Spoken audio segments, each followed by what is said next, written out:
मीणा के एसडीएम को थप्पड़ मारने का मामला है। देवली उनियारा के समरावता गांव में बीती रात विवाद उपजा। नरेश मीणा के समर्थकों ने पुलिस पर पथराव भी किया। समर्थकों ने पुलिस समेत कई वाहनों में आग लगाई। रिएक्शन भी लोगों के सामने आ रहे हैं। पुलिस ने लाठीचार्ज किया, प्रदर्शनकारियों को खदेड़ा भी।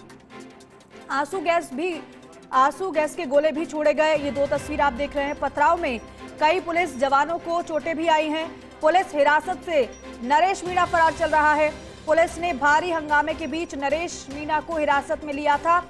पूरी जानकारी और लेटेस्ट अपडेट के साथ हमारे सहयोगी सत्यनारायण शर्मा हमारे साथ जुड़ रहे हैं। सत्यनारायण, क्या मौके से जानकारी आपको मिली है? वहां पर पहुंचे तो क्या हालात आपने देखे? क्योंकि बातें तो कई निकलकर सामने आ रही है। कुछ लोग हैं वो कई अलग बातें कह रहे हैं, पुलिस का कुछ अपना कहना है। कई वाहनों को आग लगा दी गई, लेकिन आपने क्या देखा?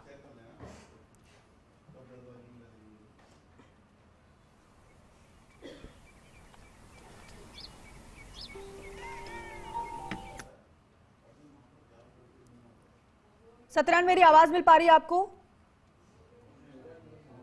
तो देखिए, अभी आवाज नहीं पहुंच पा रही है सत्यनारायण तक हमारी। एक बार फिर से उनसे कनेक्ट करने की कोशिश करेंगे, क्योंकि इस पूरे मामले की सच्चाई जानना हर किसी को बहुत जरूरी है।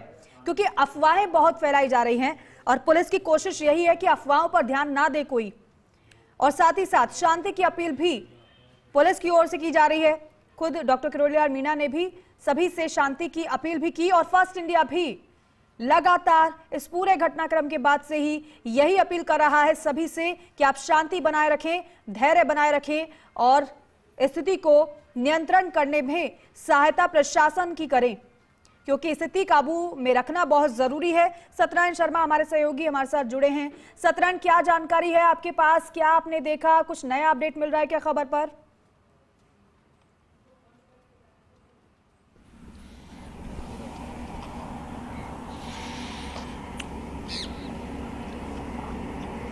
दीपिका, देखिए, कल जो थप्पड़कांड हुआ था उस थप्पड़कांड का असर रात को हुआ है। जो विवाद हुआ है, करीबन 60 से अधिक लोग इसके अंदर घायल हुए हैं, पुलिसकर्मी घायल हुए हैं, 2 दर्जन से अधिक जो वाहन है वो जलाए गए हैं। लेकिन सबसे बड़ी बात यह है दीपिका कि नरेश मीणा, जो कि जिस वजह से ये पूरा घटनाक्रम हुआ, वो फिलहाल फरार चल रहा है। उसकी गिरफ्तारी के प्रयास किए जा रहे हैं। टोंक और टोंक के आसपास के कई क्षेत्रों के अंदर उसकी गिरफ्तारी के लिए दबिश जारी है। खुद डीआईजी ओम प्रकाश यहाँ पर पहुंच चुके हैं और पल पल की मॉनिटरिंग कर रहे हैं। सबसे बड़ी बात यह कि जो उपद्रव हुआ उसके बाद में जो शांति व्यवस्था खराब हुई, उसको एक बार फिर से पटरी पर लाना जरूरी है। ये वो हाईवे है दीपिका जो रात को जाम किया गया था। अब फिलहाल इस हाईवे को खुलवा लिया गया है। पुलिस के आलाधिकारी यहाँ पहुंच चुके हैं और करीबन 300 से अधिक जो पुलिसकर्मी हैं, एसटीएफ जवान हैं, उनकी मौजूदगी के अंदर समरावता गांव के लोगों से समझाइश की जा रही है, जिससे कि एक बार जो पटरी जनजीवन खराब हुआ था दोबारा से जनजीवन पटरी पर आ सके और लोग बाग दोबारा से अपना जीवन शुरू कर सके। लेकिन क्योंकि जिस प्रकार से घटनाक्रम हुआ समरावता के अंदर, थप्पड़कांड का असर रात को हुआ और उसके बाद में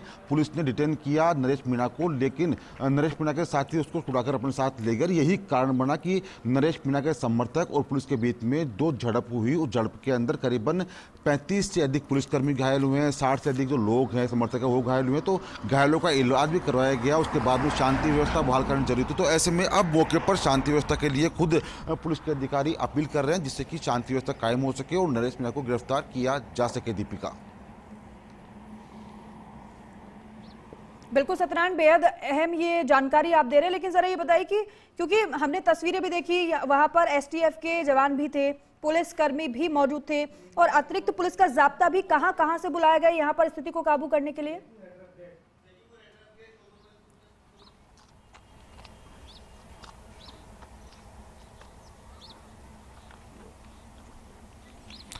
दीपिका, देखिए, अजमेर रेंज ये लगती है, तो ऐसे में अजमेर रेंज के जो डीआईजी हैं ओम प्रकाश, वो यहाँ पर पहुँच चुके हैं। करीबन 3000 से अधिक पुलिसकर्मियों का जाब्ता तैनात किया गया है। अजमेर से भी पुलिस जाब्ता यहाँ बुलवाया गया है। वजह बात करेगा पुलिसकर्मियों की, तो पुलिसकर्मी कहाँ से तैनात किया गया यहाँ पर? बिल्कुल, जिस तरीके से पूरा घटनाक्रम हुआ, तो समरावता में ही फिलहाल पुलिस के जो जवान हैं वो तैनात हैं। छावनी में तब्दील समरावता को कर दिया गया है। कल से ही जिस तरीके का गतिरोध चल रहा था मतदान बहिष्कार के बाद, उसके बाद से ही पुलिस अधीक्षक जो हैं विकास सांगवान, वो मोर्चा संभाले हुए थे। इसके बाद उनके ही निर्देश पर एसटीएफ यहाँ पर आई थी, पैरामिलिट्री फोर्सेस के जवान यहाँ पर आए थे। और जो टोंक सर्किल है, मालपुरा, पीपलू, उनियारा यहाँ पास में ही है। उनियारा के साथ साथ निवाई, दतवास, जितने भी सर्कल्स हैं उनके थानों का अधिकारी और उनका जाब्ता भी यहाँ पर बुला लिया गया था। देवली से भी एक्स्ट्रा फोर्स बुलाई गई थी। इसके अलावा आसपास के जो ज़िले हैं वहाँ से एक्स्ट्रा फोर्स बुलाई गई थी। फिलहाल छावनी में तब्दील समझौता को यहाँ पर क्या हुआ? 12 घंटे से अधिक बीत चुके हैं, नरेश मीणा को पता लग नहीं पाया। जी बिल्कुल, जिस तरीके से पूरा घटनाक्रम हमने रात को देखा, उपद्रव हुआ और उसी बीच जब पुलिस ने उसको हिरासत में लिया था तो उसके समर्थक जो थे पुलिस से उलझे, वहाँ पर झड़प हुई और उसके बाद ही इसी बीच मौके का फ़ायदा उठाकर पुलिस हिरासत से नरेश मीणा फरार हुआ था। लगातार पुलिस की टीमें उसकी तलाश में हैं। जो अन्य लोग हैं उपद्रव जिन्होंने मचाया, उनके साथ समर्थक जो हैं उनकी भी तलाश पुलिस की टीमें लगातार कर रही हैं। दीपिका, बता दूं आपको कि नरेश मीणा और उसके करीबन 40 से अधिक समर्थकों के खिलाफ FIR दर्ज रात को हो चुकी है। चूंकि बड़ा मामला था, पुलिस से झड़प की हुई और आपसी झड़प के अंदर नरेश मीणा को छुड़ाकर पुलिस के जो सामने पुलिस के पत्थरबाजी करके उसको छुड़ाकर ले गए। तो FIR दर्ज करके नामजद मुकदमा दर्ज किया गया है। पुलिस मामले की जाँच कर रही है, लेकिन प्राथमिकता ये है कि जो शांति व्यवस्था खराब हुई थी उसको एक बार फिर से बहाल किया जा सके। सत्यनारायण, जरा ये बताइए कि एक तरफ तो अभी तक गिरफ्तारी नहीं हो पाई है नरेश मीणा की, हिरासत में लिया गया था, हिरासत से भी फरार हो गए, सोशल मीडिया के माध्यम से अपनी बात को वो रख रहे हैं कि आगे की रणनीति बताती जाएगी, जो भी बनाई जाएगी, मैं ठीक हूं, ना डरे थे और ना डरेंगे, ये बातें वो लिख रहे हैं सोशल मीडिया पर। तो क्या उसे ट्रेस कर पाना इतना मुश्किल हो रहा है, ये पता लगाना क्या इतना मुश्किल हो रहा है कि कहां पर है नरेश मीणा, जब सोशल मीडिया पर वो पोस्ट कर रहे हैं?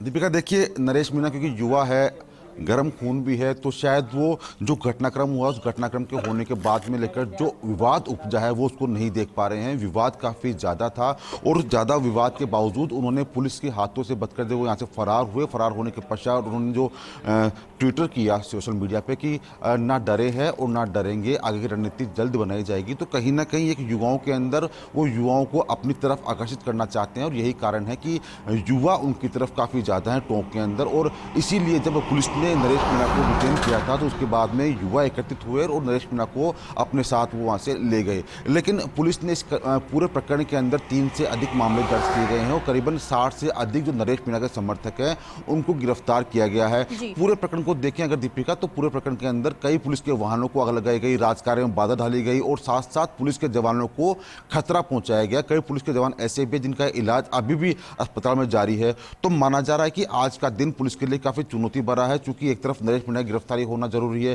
दूसरी तरफ RAS एसोसिएशन इसका विरोध कर रही है, घटना का विरोध कर रही है। और अगर गिरफ्तारी नहीं होती तो उन्होंने पूरे राजस्थान के अंदर पैन डाउन हड़ताल की घोषणा करी है। तो कहीं ना कहीं गतिरोध बढ़ता जा रहा है, पुलिस के लिए चुनौतियां बढ़ती जा रही है। तो पुलिस अपना काम कर रही है और माना जा रहा है कि कुछ देर में नरेश मीणा की गिरफ्तारी संभवतः हो सकती है। वही हम आपसे समझना चाह रहे थे सत्यनारायण, क्योंकि पुलिस की कार्यशैली को आप बखूबी समझते हैं और कैसे अपराधियों तक पुलिस चंद घंटों में या फिर यूं कहें कि चंद मिनटों में पहुंच जाती है, वो भी आप बेहतर तरीके से समझा पाएंगे। तो इस पूरे मामले को अगर देखा जाए, नरेश मीणा का हिरासत से फरार होना, फिर उसकी गिरफ्तारी के प्रयास होना, कैसे पुलिस की तरफ से रणनीति बनाई जा सकती है इस पूरे मामले में और क्या एक्शन कड़ा पुलिस ले सकती है जिससे कि जल्दी से जल्दी गिरफ्तारी हो पाए?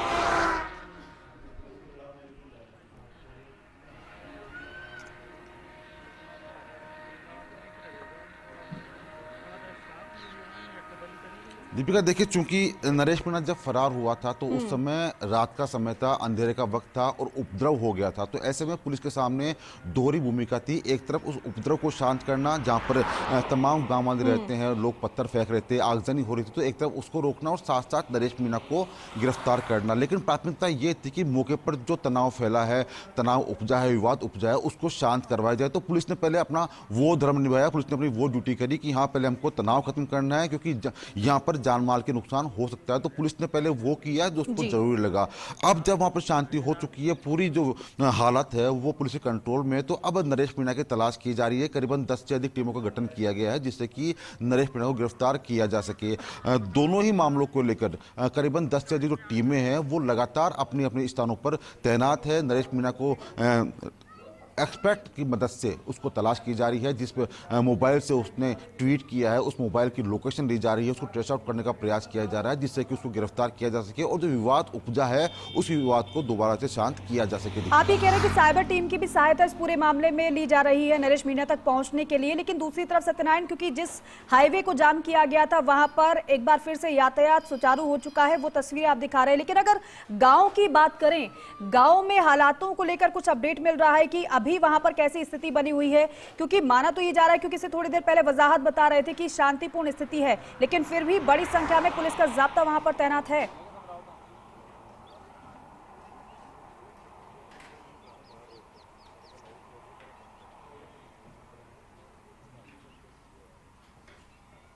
दीपिका, हम कह सकते हैं कि स्थिति तनावपूर्ण है लेकिन कंट्रोल में है, क्योंकि पुलिस का भारी जाब्ता मुकर्रर मौजूद है।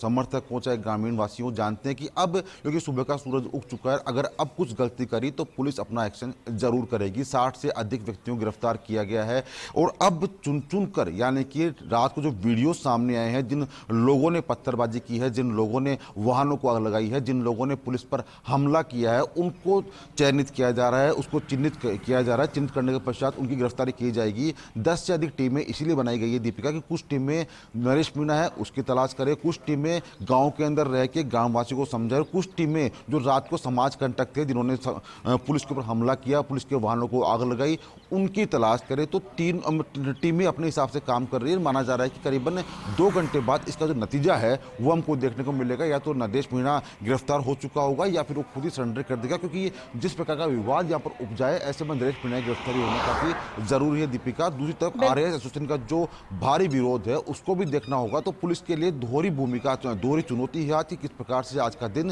पुलिस के लिए रहता है। पुलिस चुनौती को स्वीकार कर चुकी है, तो शायद इसीलिए डीआईजी जो है ओम प्रकाश यहाँ पहुंच चुकी है और उन्होंने अपना एक्शन शुरू कर दिया है। दीपिका, बिल्कुल, आपकी किसी से बात हुई सत्यनारायण? क्या कोई जानकारी आपको मिली है? क्या आपके पास कोई नया अपडेट इसमें पूरे मामले को लेकर? और दूसरी बात यह भी कि जो समर्थक इतनी बड़ी संख्या में वहां पर पहुंच जाना, क्योंकि ग्रामीणों के समर्थन में धरने पर बैठे थे नरेश मीणा और उसके बाद ये थप्पड़ कांड हुआ, तो क्या ये जो आगजनी में जो उपद्रवी शामिल हैं, क्या ये उन ग्रामीणों में से ही हैं जिनके समर्थन में ये धरना देने के लिए गए थे, या फिर ये बाहर से बुलाए गए समर्थक थे जिन्होंने वहां पर स्थिति को ऐसा किया कि स्थिति बेकाबू ही हो गई?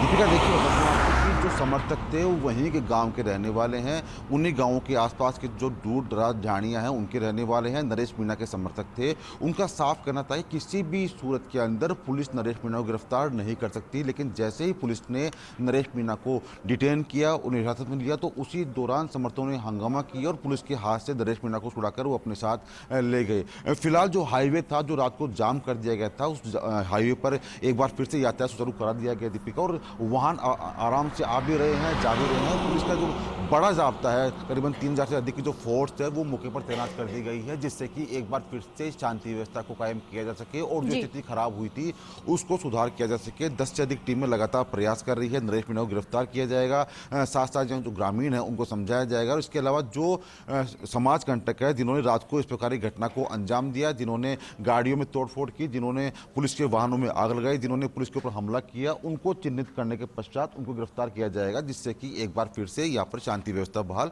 की जा सके। बिल्कुल सत्यनारायण, आप वो तस्वीर तो दिखा रहे हैं जहां पर हाईवे को जाम किया गया था, यातायात सुचारू हो चुका है, लेकिन अब से थोड़ी देर में वो तस्वीरें भी आपके जरिए अपने दर्शकों को दिखाएंगे जो जानना चाह रहे होंगे कि आखिरकार समरावता में अब क्या हो रहा है, स्थिति किस तरीके से बनी हुई है। फिलहाल के लिए आपका शुक्रिया पूरी जानकारी के लिए, बातचीत के लिए।